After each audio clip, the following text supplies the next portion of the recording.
deadly serious. This is about our Constitution. It's about our country. We're there to seek the truth. Big news on a major development in this congressional probe of the January 6th insurrection and how it will seek the truth. Now, here's the context. A key question facing this probe has been how it will deal with any evidence about any possible attempts at an inside job. Members of Congress did rally the rioters directly that very day.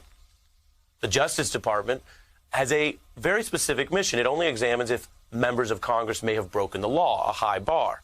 Congress itself examines these wider questions of policy or safety, and if its own members did help any criminals compromise the Capitol. Tonight, the news is Pelosi's investigators are getting tough on their Republican colleagues. This is brand new.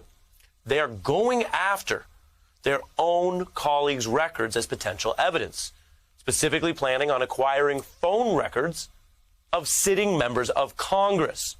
So the probe will gather records from hundreds of people. It goes beyond Congress, but it will also include them. It does not spare the Republican colleagues, some of whom were even banned from serving on this committee.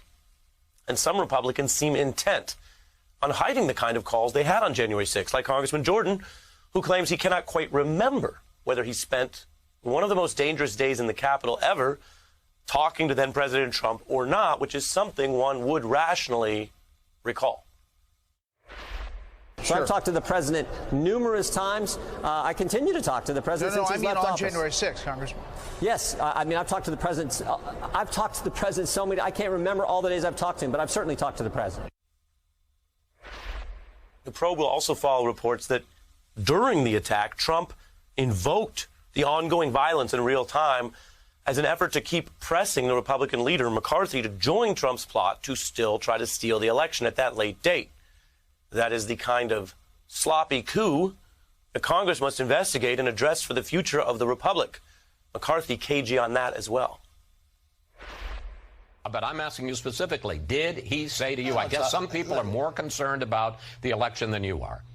No, listen, my conversations with the president are my conversations with the president. I engaged in the idea of making sure we could stop what was going on inside the Capitol at that moment in time, and the president said he would help. Those are just the calls that have been publicly discussed. A new push for evidence can also probe reports that some Republican lawmakers gave Capitol tours in advance to people who were preparing to invade. The Times reporting sightings of possible reconnaissance tours before the attack. Reconnaissance tours, a military term for scouting a region before attacking the enemy. It's chilling. The U.S. will need to get to the bottom of it. The tours were so odd that even before the horrors of January 6th, other members of Congress literally called security, the sergeant at arms, to report the unusual tours. Visitors aren't allowed in the Capitol complex. The only reason you'd have a visitor is on official business. So to see these groups around the Capitol complex was really striking. It was so odd to see them that my chief of staff called the sergeant at arms to say, what is going on? And he reiterated the only way these people could have gotten into the Capitol complex was with a member or that member's staff. What is going on? House investigators will now find out more about it by scouring these phone records of Republican members of Congress. And if they did not talk with or coordinate with the criminals who stormed the Capitol, they have nothing to worry about. At the rally, Rep. Mo Brooks addressed rioters and later admitted he changed into body armor, bracing for a dangerous day. And that echoes, well, Nas, who offered the iconic criminal advice, change your clothes, pack your bags, watch what you say on this phone, get home fast. But it's hard to hide a plot when they have your phones. As Dr. Dre actually emphasized on that same song, channeling the government, we got your phone tapped. What you gonna do? Sooner or later, we'll have your whole crew.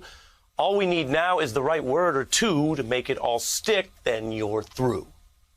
Timeless wisdom from the firm's song Phone Tap, and it tends to apply whenever the government gets into your phones, which may be crucial for accountability for some of the biggest thugs America's ever seen, doing crime in broad daylight, attacking police and democracy itself.